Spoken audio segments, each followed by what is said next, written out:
areas you think if you guys pick it up a little bit could make a big difference here in the second game? Probably all areas of our game. I think if we're just a little bit better individually, collectively as a group, that should be able to get the job done tonight. Do you think there's more, physically that the group can do to try and impose yourselves on them a little bit, or what would you say about kind of the physical effort in Game 1 and its importance here?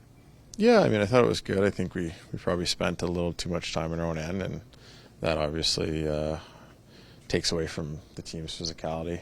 When you're playing defense, for the second half of the game. So obviously, the more time we spend through the neutral zone on the forecheck in their end, the more physical we can be. You guys play these guys once in the last 5 months of the season. Does it take maybe 1 or 2 games in a series, playoff series, when you haven't seen them, to kind of really develop that angst, that hate, that dislike for each other, I guess? Yeah, I think, we've talked about that, before the series started. I don't know if they're over there ready to give us hugs, and I don't think we're ready to give them any hugs. But it's game 2. We're focused on getting a split here and going back home, and that's really our big focus. You're a guy that does a lot of hitting. Do you trust we look at the game sheet, we see each guy had this many hits.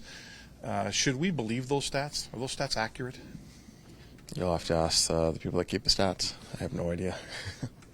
You talked a lot about playing defense more than you want. How much was that about what the Canucks were doing versus what you guys weren't doing?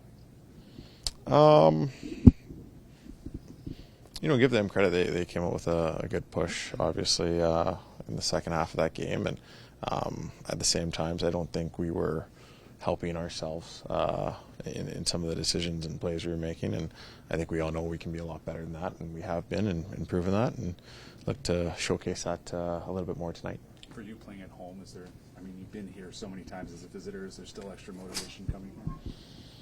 No, we're just looking forward to winning Game 2 and like I said, getting out of here with a split. Evander, since you've been an Oiler, the team's had a history of losing Game 1s, not the last series notwithstanding. You guys have done pretty well coming back. How have you guys been able to do that? What's the kind of the recipe for getting back here? Well, I think just trying not to get too low after playoff losses. That's an easy thing to do, and I think we've been a group that has shown resiliency and been able to dig ourselves out of some holes here. And obviously, it's never fun losing in the postseason, especially Game 1. And like I said, we have an opportunity here tonight to rebound and make good on that. When you think about when this team is at its absolute best, playing your best hockey, how far do you think you are from that? And what's the difference? Well, I don't think we're far away from it at all. I think we've shown in the playoffs we can be a really good team. We've had games and long stretches where we've been that team, and obviously the other night we weren't, and we look to perform that way tonight.